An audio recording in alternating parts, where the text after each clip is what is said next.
Let me know when everybody's ready to go. Everybody good? All right, well, game week's here. We're excited about that. East Texas A&M, Clint Dolezal, got a lot of respect watching their film for what he does. He was a really good multi-sport player there, played quarterback, so he's at his alma mater. I think he was a great arena player.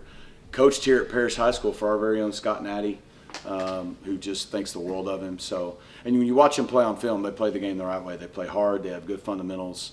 So I think he's doing a good job, and excited to get to play them and really just play somebody else. We've kind of gotten to that point, which every year you're to that point at this stage. But I think with us, with 42 of our 85 new guys, like we really need to play someone else just to see where we stand. I think we got a long way to go.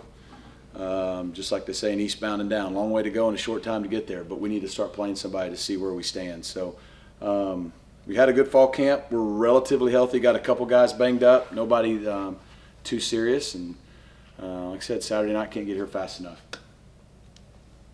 When you have the non-conference schedule that you have and you're going to be playing teams like Baylor and TCU, how important then does a game like this become almost as a tune-up, especially in this college football playoff era where those games really matter for your resume? Yeah, I mean, every game matters in the playoff era. I think you look back to last year, the Nevada game was less ideal than we wanted it to be. It ended up helping us long run because we were able to win it. So, we want to get to 1-0 and get that good feeling.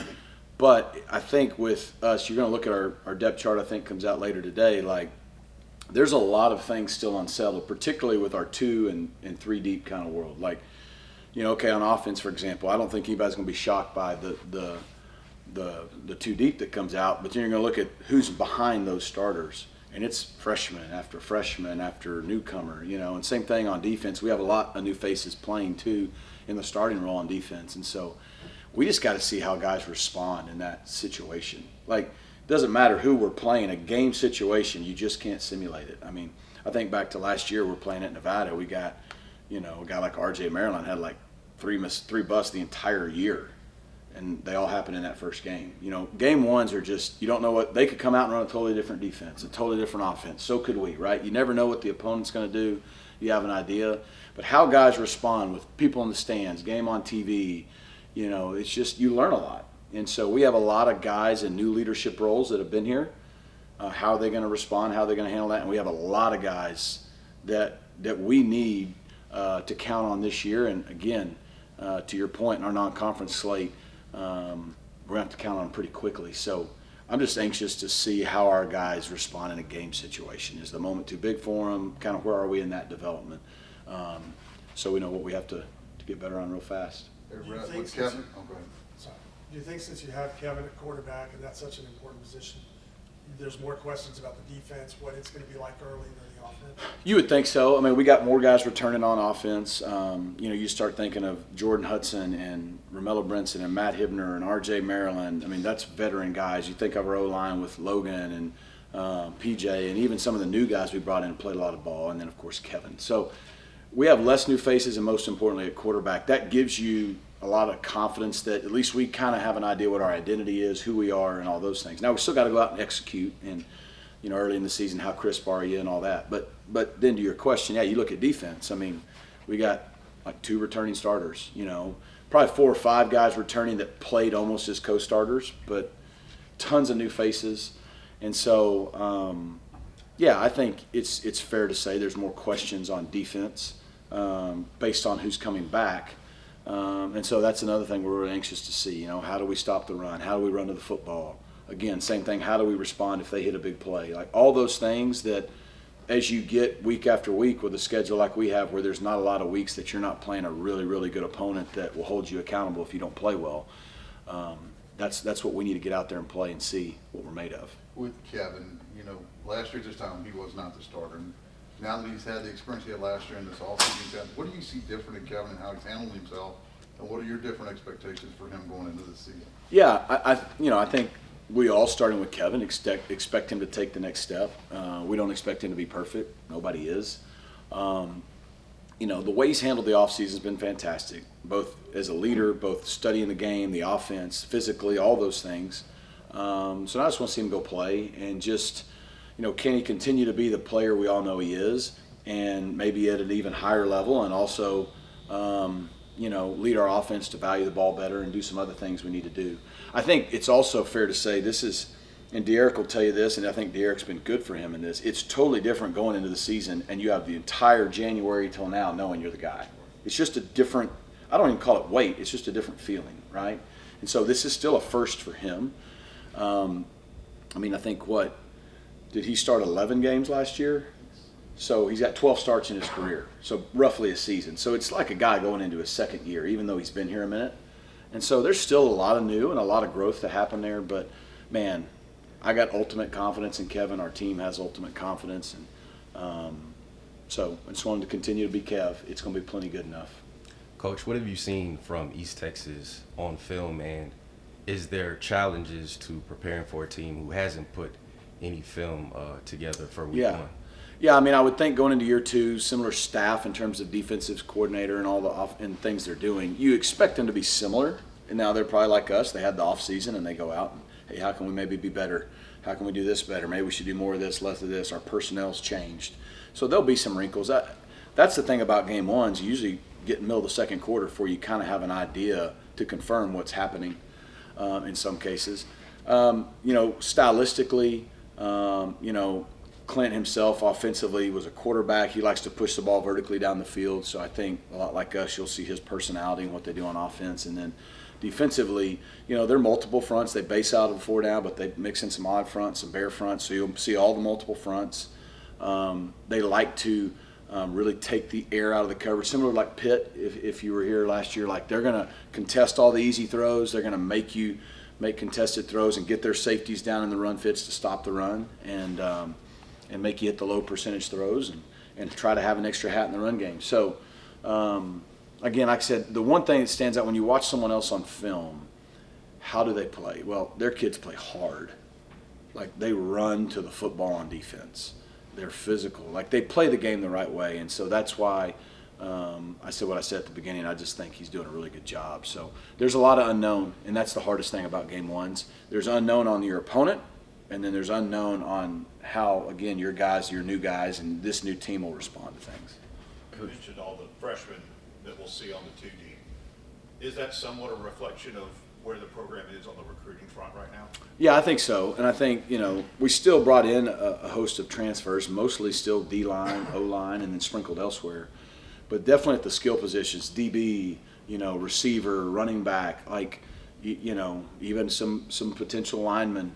I think it's a credit to the fact that we're in the ACC, we're playing a different caliber of ball, we've had success that has attracted higher caliber kids out of high school. And so we've been able to kind of shift our focus more that way and not take as many transfers. And if we're going to do that, and you're going to go out and get really good players to pick SMU over bigger programs like they did, then they need to go out and play through their development maybe a little faster than we've been able to do in the past. So no pressure on any of them. They're all freshmen. You got to have patience with it.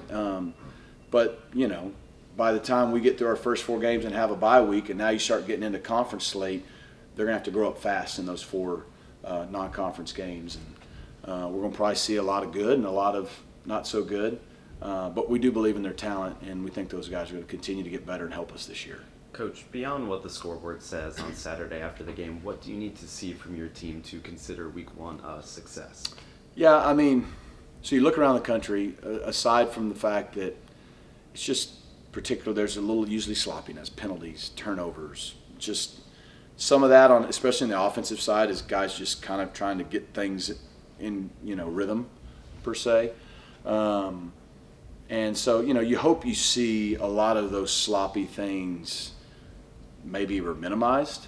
You're going to have some of it because, again, we just haven't been in a game environment. It doesn't matter. We have officials at practice. We've had ACC officials come to scrimmages. Like, there's still nothing like it. But I hope it's as clean as it can be. If it's not, then we'll know where we are and what we got to go clean up. Most important, I just want our guys to play fast. I want our guys on offense to play fast. I want our guys on defense. I want to see 11 guys running the football. That's what we've done the last 2 years, and that's why we've been good. We swarm to the football. Obviously we'd love to be clean in the kicking game. I think that's an area that that's a reasonable expectation. So, I want it to be as clean as possible, but I just want our guys to play hard. They make mistakes. Let's make them going fast. Let's not be hesitant. Let's not be thinking. And that's on us as coaches to not overload them to the point that they can't do that. And particularly those young guys. Just, man, go play. To some degree, don't think. Just cut it loose, and then we can, correct some things from there. Last year, when the final rankings came out, you were portrayed as being in this battle with Alabama for the last spot. Whether the committee saw it that way, I don't know, but ESPN did. Yeah, create a good drama. But they're good at that sometimes. What did you learn out of that? Not the Penn State game, but what that experience of seeing how the ACC is viewed, seeing how your team is viewed, and what you got to do as moving on to the national stage. Yeah. Hopefully my entire statement will be caught, not just snippets. But y'all know how that goes.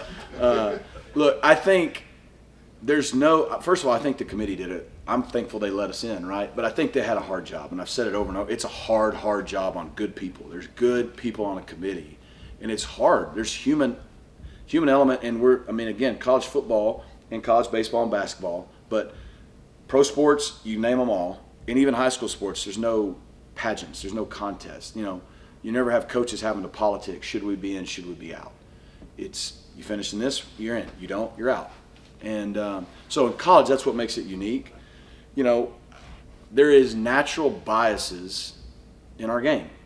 There's biases in life, right? It's the real world, especially when human elements involved. And to agree, I'll use Clemson as an example. I think a lot of schools have earned that.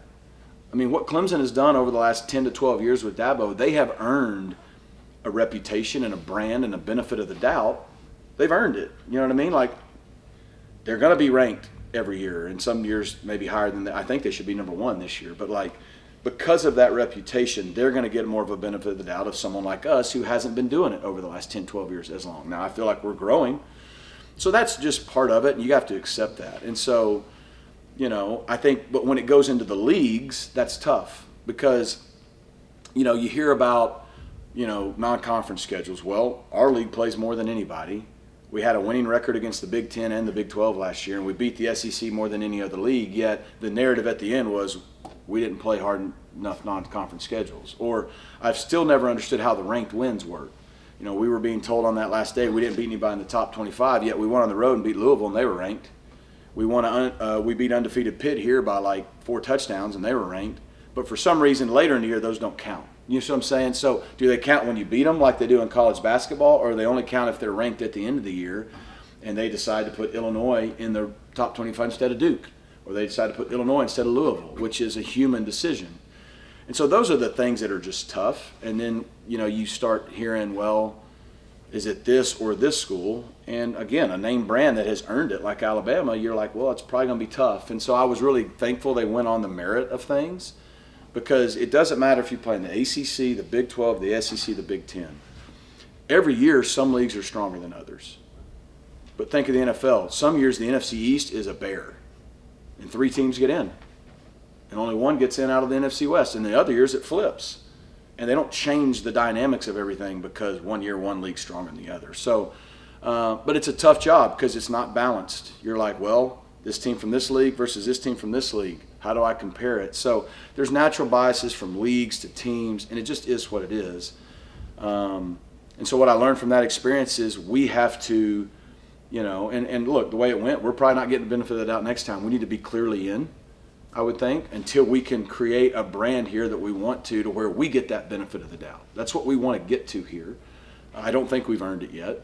But as long as it's a human system, that stuff is going to be part of it. And so I think what I learned is, for us in the ACC, we have to be just that much better to leave no room for doubt. Because Miami should have been in the playoff last year. That wasn't hard. But they didn't get in. But you know what? You could argue that the teams that did get in deserve to be in too. So, where do you cut it off? And, Miami went to the Swamp and beat Florida pretty good last year.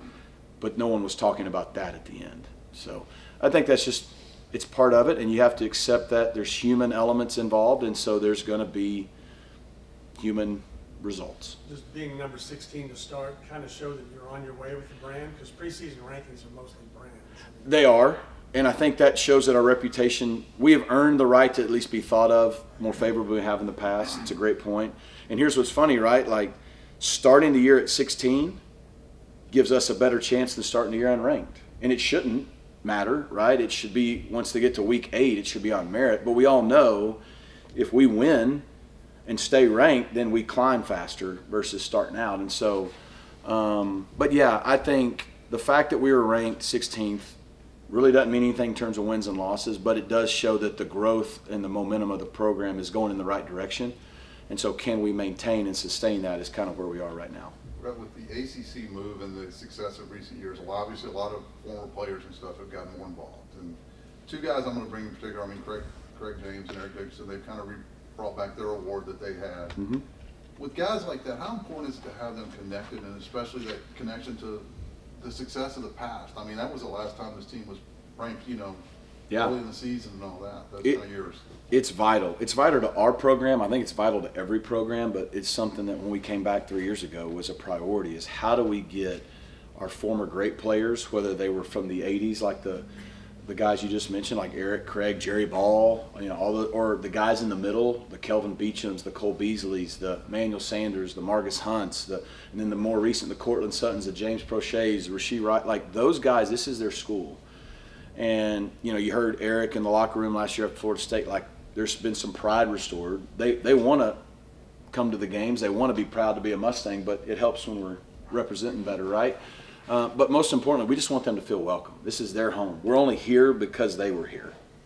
It doesn't matter if you were Doak Walker in the 30s or if you're those guys in the 80s, or probably the most valuable guys that nobody talks about are the late 80s and the 90s guys who came back when the program was trying to come back. And they took a lot of L's, but they sustained us to get us back to here. You know what I mean? So we want all those guys to be around. We had a former player barbecue a week and a half ago on a Saturday that we always do, and we had over 300 former players here. And I mean, just for them, my first year I think we had like 50.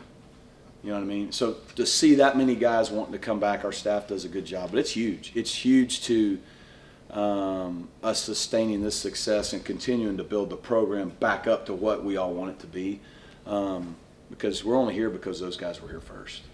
Coach, how do you keep your team focused and hungry when you are ranked 16th and many players are on the watch list for trophies, so that they don't fall in love with preseason expectations? It's a great question. And to Tim's question, this is what we asked for. We wanted players, on preseason watch lists. We wanted to be ranked in the preseason. We wanted high expectations, because that means our program is growing in the right direction. How do we handle it? We're about to find out, and I think we have a long way to go this year's team. I think this team has a lot of potential. I think we have a high ceiling. I think we have a long way to go, and like I said, a short time to get there. And so how we handle it will be interesting, because success is really hard. It's hard to win 11 games back-to-back. I've said this a lot. I know you are tired of hearing it, but it's the facts. It's really hard to do that. It's really hard to do it 2 years in a row. But it's really hard to sustain that success. There's a reason programs do this a lot. We're trying to build a consistent program that, are we going to win the league every year? Probably not. But, boy, that's our goal. And we want to be in contention as much as possible. And our goal is to get to that playoff every year. And, our goal is to be ranked in the preseason and at the end of the season, more importantly, every year. All those things are what we're trying to achieve. So we're going to find out how we handle success. To some degree, it's a challenge with the team, especially the guys that were here. To another degree, it's a brand new team. Like I said, half of them are new. So, half of them may not even know we're ranked if we don't tell them, and so, which is fine with me. This is a good year for our program, because, look, we want to compete to win the ACC and get back to Charlotte and get to the CFP. Our standard, our goals haven't been lowered. It's a new team. And so how do we continue to climb as a program? Success isn't always directly linear, but this year's a big year. How can we follow up last year? I think it'll say a lot about kind of where we are and how much further we got to go to get where we want to be. I know you're not from here originally, but you always seem to have a lot of Texas pride and the way you recruit, things like that. With your non-conference schedule being almost entirely Texas teams, why is that something that's important to you, and what does that do for the program and the state? Yeah, the schedules, I don't need all the credit for the schedule, because schedules get done a long time out in advance. Obviously we played TCU for a long time. The Baylor game was put on the schedule, I think, probably 4, 5, 6 years ago. I'm not totally sure. But then playing schools like East Texas A&M, in the past Lamar, Houston Christian, like, you know, we need to help out schools in our state. The state of Texas, high school football is the best, and the college coaches are great. We all, I think, collectively want to win more national championships, but so we love playing, you know, those schools in the non-conference to some degree. But also you're going to see a shift too in the future of we still will be more than happy to play in-state schools. Like, I think there's a great part of the regionality of that, but we're also looking to play national brands, you know, and we're fortunate to be the team here in Dallas, and so we want to go out and schedule some, you know, this week 1 is just an incredible slate of college football, right? And, you know, I think here in the next couple of years, we're going to be more in those week 1 games. That's where we're trying to grow the program. But look, when you play East Texas A&M, I know some former guys who played here have transferred and are on that roster. You know, we play Baylor week 2. All these guys grew up playing against each other. We're probably recruited by both schools. So there's a lot of pride in that, and I think it makes sense for fans. It makes sense for you all, and it's great for the game. But the way the game is going, the regional piece is leaving us more. But I would think most years we'll play at least 1 or more schools from Texas, just because we think it prepares us for what's coming, because football's really well coached and really well done in Texas, both at the high school and the collegiate level. All right. Everybody else, we're good? Thanks, man. All right, y'all have a good one. Tim?